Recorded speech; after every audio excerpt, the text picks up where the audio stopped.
Hi, welcome to Craft Habit. Today I'm going to show you how to decopatch a votive holder. This is a great way to create an interesting little gift for a friend who loves candles. So I'm starting with Decopatch paper. This is a French-made paper specifically designed for decoupage. And I'm going to rip little pieces of paper about the size of a quarter. Those are actually a little too small. I need them to be a little bit bigger.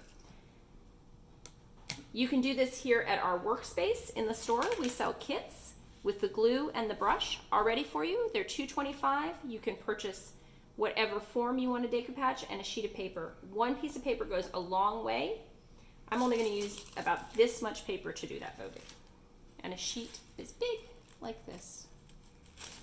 Whoa!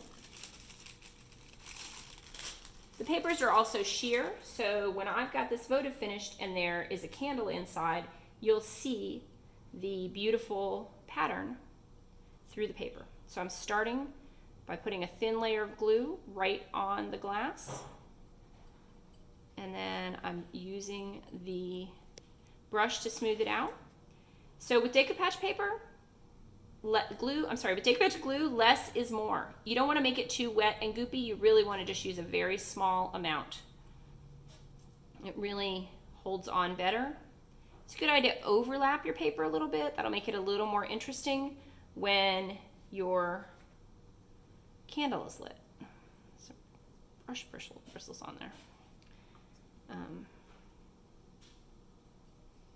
This doesn't take very long, and this is a craft that really is appealing to and easy for folks to do really from almost, I would say, age 5 and up.